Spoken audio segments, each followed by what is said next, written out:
The Guild is Maximum Lawyers' community of legal entrepreneurs who are taking their businesses and lives to the next level. As a Guild member, you'll build relationships, be held accountable, and learn strategies specifically designed to get you unstuck and accelerate your plan for growth. Members are also granted exclusive access to masterminds hosted around the country. Our next event is coming up, and we're heading to Scottsdale, Arizona. There's something truly magical about the power of these in-person connections where real-time breakthroughs happen. Picture this. You're surrounded by like-minded law firm owners tackling your business and mindset challenges together. The energy is electric, the insights are transformative, and the results are game-changing. Investing in yourself is the best decision you'll ever make. The knowledge, strategies, and breakthroughs you'll gain are priceless assets that will supercharge your practice and propel you forward. Join the Guild and secure your ticket to Scottsdale at the best possible price by visiting maxlawevents.com. Run your law firm the right way. This is the Maximum Lawyer Podcast. Your hosts, Jim Hacking and Tyson Mutrux. Let's partner up and maximize your firm. Welcome to the show. Welcome back to the final episode of the Maximum Intake Podcast. This is Jim Hacking. Glad you all have made it this far. You're at the finish line. This is our last episode. I'm extremely proud of how it all turned out. And in this one, Gary and I check in after about 5 or 6 weeks of us using the new system. And my sidekick, Laura Clark, joins us to discuss all the progress that we've made and all the great results that we're seeing.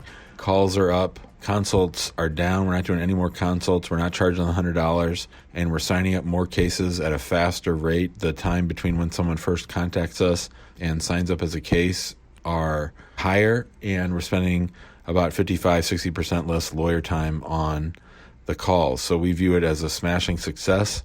I really encourage you that if you need help like this, to hire Gary to help your firm. And then if you need to go back and listen to some of these other episodes, I listened to episode 5 over the weekend, and even though I was the one talking to him, I remembered a lot of things that I still want to tweak in our system. So it's all good stuff. Gary's going to join us in the Guild live, where people are going to be able to ask him questions next Tuesday. So if you're thinking about joining the Guild, it might be a good time to do it, and then we'll have that content in there. But otherwise, go ahead and contact Gary. Give him a call. I bet he can help you out, and I think you'll be glad that you did. We certainly are. So thanks a lot for listening. We've enjoyed the special episode run, and we hope you did too. Thanks a lot. This will be the last call that we have on the transition for the hacking law practice from an attorney-centric, heavy attorney time consult approach to the suggested changes that Gary Falkowitz has recommended to our firm. You've all been along for the ride. Gary, it's good to see you, my friend. Nice to see you, Jim. How goes it, my man? Good. It goes very, very well. So I want to tell our listeners about sort of the changes that, everyone remembers, if you've been following along, what a internal conflict I had about giving up the magic of Jim wowing clients and, sort of wooing them into hiring us. I had some real mental blocks when it came to the idea that lawyers and only lawyers could sign up new clients. We've made some really radical shifts. So just so you know, Gary, we now have a leads team where we have one full-time person working 8 hours a day and then 2 other people working six hours a day. So now we have three relatively full-time people working just on following up with leads. And so we've also made a big shift away from our former lead software. We've moved into Pipedrive, and it gives us a lot greater reporting, and more importantly, it covers one of the things that you wanted to really make sure of, and that was that basically no lead gets left behind, that there's no holes in the bucket. And, so we've made a lot of changes, and I'll pause to let you sort of comment on that and share your thoughts. Yeah, I know you and I have, off the record, have had a couple of conversations, more actually via email, that you've been happy with the results. I guess I'll jump right in and ask you, what are those results? I mean, are you seeing more signed cases? Are you seeing a higher percentage of qualified cases signing with you? Are you seeing more revenue? So give me an idea from a result standpoint, what these changes have done for you. yes to all of those questions. I'm going to let Laura sort of dive in. We're now about 6 weeks into the full transition. So one thing before we get into the actual numbers, and all of the numbers are up. We're getting faster closings. We're getting more closings. We're getting more people signing up. And to me personally, the thing that's been the most remarkable is that we've cut attorney time by around 65%.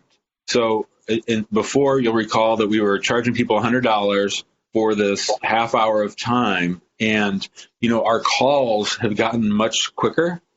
And of course, we have that gauntlet now that you helped us set up, where if someone's not even considering being able to pay our price, they don't even get to talk to the lawyer. So the intake team, who were paying, I think, $16 or $17 an hour, they're filtering out almost 50% of the calls that come in. Laura will go over all the numbers with you, but yes to all your questions, and she's going to tell you about some of the successes we have. So Laura, you want to show Gary the numbers? Hi, Gary. Hi, Laura. How are you? I'm fine. How are you? Excellent. Thank you. So one of the things we wanted to talk to you about was recently we had a remarkable week in August, and we've been kind of analyzing it, breaking it down to see what happened, where we signed up 20 or 21 cases, but one of those days, in one day, we signed up 10. That's great. So I want to show you, let me see. And just as a point of reference for everybody, our stretch goal at the start of 2020, before coronavirus, our stretch goal as compared to last year was 12 new cases a week. So to have 10 cases sign up on one day was just mind-boggling. And I'm pretty sure this week that we signed up 22 cases, I'm pretty sure, Laura, you correct me if I'm wrong, that was the week that Amani and I were out of town. So we were on vacation. And wow. And it was handled by the other two attorneys. We're doing the closing part, and Laura and the team were doing the lead follow-up stuff. Yeah. That is remarkable. And what's even more remarkable is that I'll show you the graph. Can you see it, Gary? Okay. So this is the day where we closed 10 cases. And by close, I mean people made their down payment. 10 people made their down payment that day. And the awesome thing about it is that 3 of those cases were actually people that contacted us that day. That's 3 of those were people that contacted us that day. 4 were less than a week old, and we had the weekend in between. So they contacted us Thursday, Friday of the week before, and they closed with us on Monday, which is that 10-day thing. And then only 2 were 3 weeks old, and 1 was 2 weeks old. So the majority of the cases that were closed that day were less than a week old. And we see that pattern repeated throughout. So let me ask you some questions, and I'll, instead of just throwing all the questions, I'll go one at a time. First one is, what are you attributing this success to? What specific or multiple changes that you made are you attributing the success to? Jim, you want to answer or you want me to answer? Oh, go ahead, Laura. Okay, so I think one of the main points is the fact that the intake person is very clear about what he or she has to, the information he or she has to gather before transferring to an attorney, and the information that they have to transmit, principally the price.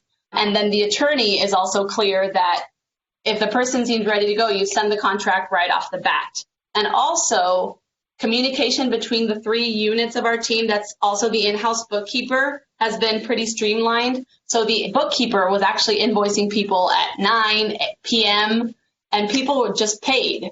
So the communication between these 3 units within the team has really been streamlined, and we've worked a lot on it, and that makes for faster results. So I know, Jim, at the early onset of this, you were a little hesitant about having this clear qualification method where you might end up saying no to people early on, or you might say yes to people too early. And obviously that was really important for you to get comfortable with. So instead of, and obviously you became comfortable with it, but I'll ask a follow-up question to that, which is, of the cases you're retaining, what % of them are you confident are cases that are going to ultimately end up in revenue? The backup question to that is, of the cases you're rejecting, how confident are you that you made the right decision in rejecting? Yeah, I feel like another thing that was sort of corrupting our leads software was the fact that I was never willing to cut somebody loose. Like, as long as there's a sliver of hope that they were going to come and hire us, which led to a really unruly backyard for each of our leads people. They didn't know how to prioritize who to follow up with and who not to. I mean, our follow-up system is much more direct and regulated and augmented. And more importantly, we're just willing to kick people into the lost category much, much faster. And that was probably, wouldn't you say, Laura, that was probably the last thing that I really had a hard time letting go of. Yeah, true. Yeah, and Gary, also, I'll just throw out there that on that chart that Laura was showing, one of our leads people is this guy named Daniel, and he's the one that works 8 hours a day, and he has just been he's like totally blossomed into this role. He had been the front desk receptionist, but I hear him using the script. He's very loud when he talks. He's very, he's very, very empathetic, and the clients just love him, right? So when they I heard him the other day. There was a client that really, really, really wanted to talk to me, and Daniel was like, but you have to say first whether it's feasible for you to pay that legal fee before I can transfer. I mean, that's basically where he got to. He didn't. That's excellent. Good for you guys. Yeah, he was really So I think the team. I mean, we've done a lot of extra training. I think the leads team is much more knowledgeable, both about immigration and about the sales process, than they ever were before. Don't you think, Laura? Yes, definitely. Yeah. Definitely. And we've been very intentional about training them in that sense. So we're having ongoing trainings, immigration training, and then sales training to kind of complement what they're doing. And we're seeing great results. Yeah. The other two people are brand new. They've never worked in immigration in their whole lives. They have ties to immigrants, but they've been in sales before, but they've never, so there's a lot of learning curve as far as how immigration goes. But just to see everybody, and Laura's very collaborative, and sort of they all come and bounce things off of her. So really, to me, one of the great things too is that Laura has really taken over a lot of the responsibilities, quote unquote, that I had when it comes to sales, and she's doing it 10 times better than I ever did. That's excellent. Good for you, Laura. That's great. Yeah. I think when the people who are going to thrive at this position or in this role for a firm are the people who understand your vision and understand what the goals of the law firm are, right? I talk to my intake team here. Our job isn't just to gather information. The law firm's hired to qualify and retain.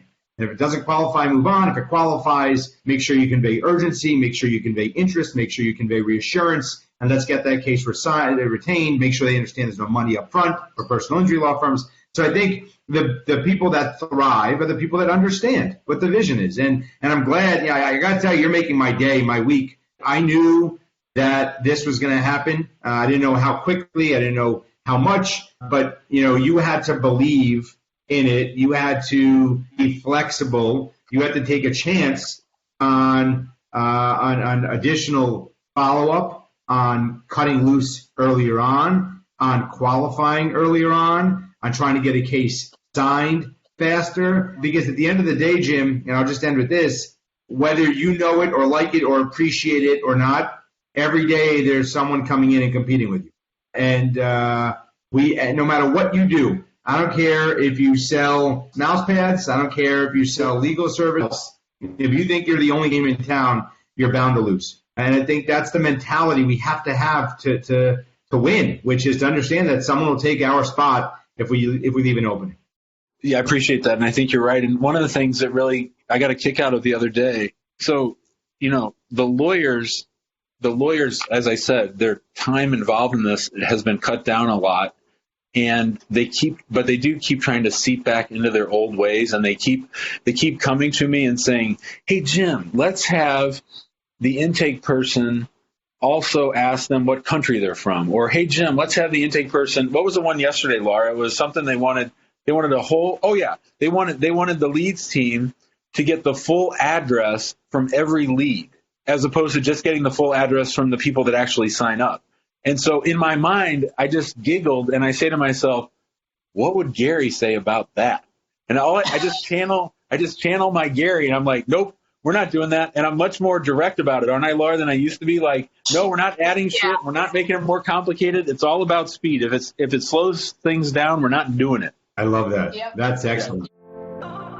Hey guys, it's Becca here. I'm sure you've heard Jim and Tyson mention the Guild on the podcast and in the Facebook group. That's because we're seeing some really exciting things happening with Guild members and their businesses. The Guild is this perfect mix of a community, group coaching, and a mastermind. Inside, you'll gain support, tap into a network of connections, and continue learning, a common theme among successful entrepreneurs. There are so many benefits inside the Guild, including weekly live events and discounts to all Maximum Lawyer events. Head over to MaximumLawyer.com/the Guild to check out all of the benefits and watch a few testimonials from current members.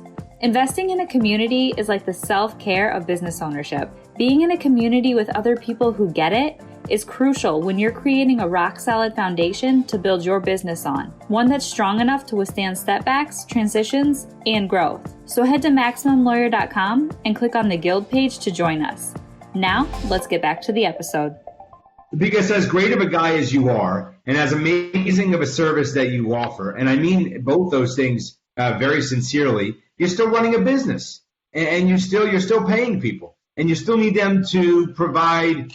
They need to maximize their time when they're working with you, and for them to ask somebody, so tell us what you did yesterday. What was your day like? That's not the point. Yes, that's a great conversation. You're creating a strong relationship, and I understand that. But it's going to hurt the business at the end of the day, and you got to keep that business in front of your mind. So I love that. I think that's great. All right. Well, we got you. I think Laura has a couple last questions for you, and then we want to talk a little bit about what it looks like to work with you. Go ahead, Laura. Yeah. So one of the questions I had is something that actually the intake team talks to me about frequently. Since Jim is the main attorney in our YouTube channel, and we get a lot of people calling in because they see him on YouTube, they, of course, want to talk to him. They're willing to pay the fees. They've gone through the qualifying process, but they only want to talk to him. Now, I think the intake team is pretty good about identifying the people that are just going to be very, very difficult clients and get very firm. But I also kind of wanted to establish a protocol for everybody so it would just be easier to work around. And I'm wondering how flexible should we be with that kind of request? Yeah, well, see, that's an interesting one because now you're talking about a retained client, Laura, not a non-retained client, right? I'm talking about a qualified lead that has not yet signed. Ready to talk to an attorney, but not yet signed on as a client. Correct. Yeah. So we have to push back, but Jim has to be an option. At this, you're not big enough yet where Jim isn't an option. When you get to the point where you're signing 25 cases a day, and shucks, why can't you, right? Why can't you do that? You just tripled your daily signings in the last year. Why can't you triple it again next year? When you get to that point, it's not going to be feasible. Right now, I would suggest that Jim has a 2-hour window a week. Start there, start an hour, whatever it is, where your team, when pushed, when necessary, when there's a strong case, when there's the exception to the rule, when you need to do one more thing to get that case signed, right? Not offering it because it's not necessary. You're not going to offer somebody something that's not necessary. When it's necessary, I think you got to calendar a 15-minute call for Jim to have, whether it's for 1, 2, 3, 4, 5, 6 people a week, and I don't think it's going to be that many, so that he can be that overriding factor. And listen, for anyone watching this, I use this analogy, and Jim's heard this many times. When you go in to lease a car, and you go into the car dealership, and you sit down with the car salesman, and you spend 45 minutes with the car salesman negotiating how much this is going to cost per month, and you go through what the car is going to include, what it's not going to include. And then what the salesman says to you, hey, well, and first of all, before the salesman says anything to you, say, okay, thanks so much. Let me go think about this and talk to my spouse and get back to you. The salesman says, wait, before you leave, let me introduce you to my man, right? So that's the salesman thinking, there's no way I want this guy or gal leaving my dealership without car keys in their hand and a check in mine. what do I have to do to convert them into a client? So they bring over the manager. Now, if they had the deal already signed, no need for the manager. But they might be thinking, I just need someone with a title to talk to this person right now, make them feel special, make them feel wanted, and then we can turn them. Now, you have the lawyer. You guys have a lawyer on the phone with all these claimants, so that should be sufficient for most of your clients or new clients. However, you're going to have some clients that are worth Jim's time. Say, you know what, Jim's got a crazy schedule this week.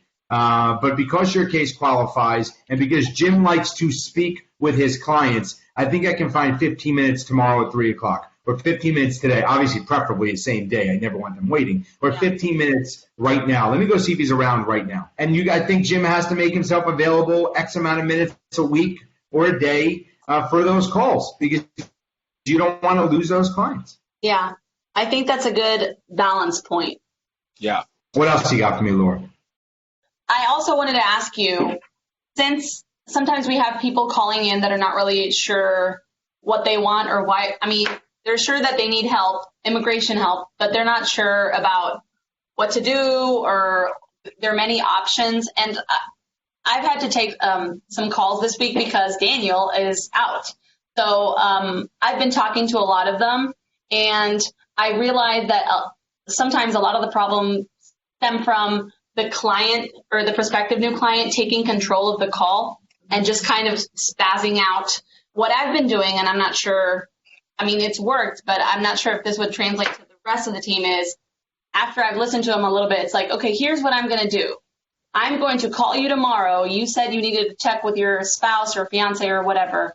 I will call you tomorrow and see where you're at that point. And if you're ready to talk to an attorney, I'm going to go ahead and transfer you. But it's like, I tell you what we're going to do. This is what we're going to do. But I'm not sure if that's being too pushy or if that's the right way to kind of handle it. Because a lot of the times the clients just take over the call. And then sometimes the intake team is like, I don't know what to do with this guy. He's just going around in circles. Yeah, I think we have to go back, and I think you did a good job because it's extremely important to take control of the call. But I think we got to go back to telling the client, hey, Mrs. Jones, it sounds terrible what you've had to go through. It sounds like you're going through a very stressful situation. At our firm, we can tell you whether you qualify for representation just by asking a few questions. So regardless of what you're going through, let's find out if we can help you right now so that if we can take this pressure off of your shoulders and put it onto our shoulders. But you telling me the story, I need to ask specific questions to see whether it's something we can help you out with because that's the only way we can move this call from you becoming a potential client to becoming a client. And I think it's just a matter of them understanding that you have to ask some questions. You have to find out. It's not just having a conversation. It's about getting some guidance on whether they're qualified. And you can take the word qualified. You don't have to use the word qualified. People get very turned off when they use the word qualified because it's so formalistic. But you can say whether we think we can help you, right? We need to ask a few questions to see whether we can help you or not. But you got to get them back on script. You can't let them run away with it because that could be an hour and a half for a call that somebody says, you know what, by the way, thanks so much. I already have a lawyer that they told me the same thing. I just need someone to tell me that again. Right now, all of a sudden, you wasted an hour and a half. So it's you got to take control of the conversation. Okay. Those were the main doubts I had, Jim. And thank you, Gary. It's really, really helpful. All right. Wonderful. So, thank you, Laura. Gary, let's wrap. And again, thanks so much for the time that you shared with us all these weeks. We really appreciate it. We've really turned it around, and we're really excited about it. But can you tell everybody, how is it to work with your company? I know you've been busier than ever. How does it work? How do they get a hold of you? And what kind of things can you do with people? Yeah. So there's a lot I could do with people. I love the intake. I'm sure anyone watching this, at the very least, you see some passion from this guy who's got gray hair. And that's good enough for me. I have a call center. Law firms outsource their intake to our call center, usually higher volume law firms. And I hate sales pitch stuff. So I'm not going to sell any of this. I'm just going to make sure you know what I do. So if you have any questions, you can reach out to me. So I have a call center. If you ever have any questions about your own intake processes, give me a call. I haven't been consulting with the whole coronavirus stuff. I've been putting that on hold, but certainly always looking to help and put people in a better position. Listen, you have a business out there. I'm a lawyer too, right? I have my own law firm, and I understand that when you because of the industry we're in, we're not allowed to cold call. We can't go stop someone who's just in an accident, screech, come to a halt and go, hey, were you hurt? Not something we want to do, but not something we can do anyway. We've got to gamble. And I understand this is the business we're in. We're in the gambling business. You got to throw out money in a marketer. You got to throw out money to your vendors. You got to bring in staff. And you got to hope that clients are going to call you. And you got to hope that those clients that you sign are going to resolve for a fee. I get it. It's stressful stuff. That can keep you up late at night. If you're looking to ensure that you're maximizing wherever you're spending your marketing dollars, that you're maximizing the return of those marketing dollars, give me a call. Let's talk. Shoot me a text. You can reach me via email at gary@getgary.com. Feel free anytime to reach out to me. I hope that you guys, I guess I'll end with this. Intake is about understanding that you may only get one bite at the apple. It's a very competitive industry. It's a word that if you told me in law school that somehow I would be working with intake, I'd have no idea what you were talking about. And now can't understand why people who have law firms are not putting more effort into their intake. This is the difference. People talk all the time about, what's your cost per retained case, or how many cases did you retain? You cannot have those conversations. You cannot improve those numbers without recognizing the important factor that intake plays for your law firm. So I am thrilled beyond belief that Jim is crushing it right now. Quite frankly, Jim, I'd like to see those numbers double in 6 months. So you and I are going to stay in contact, and we'll make sure we can do that. But I wish everybody out there, I hope it wasn't a waste of your time. Wish you the best of luck, and stay healthy and stay strong. Thanks, Gary. Much appreciated. My pleasure. See you, brother. Talk to you soon, guys. Thanks for listening to the Maximum Lawyer Podcast. To stay in contact with your host and to access more content, go to MaximumLawyer.com. Have a great week and catch you next time.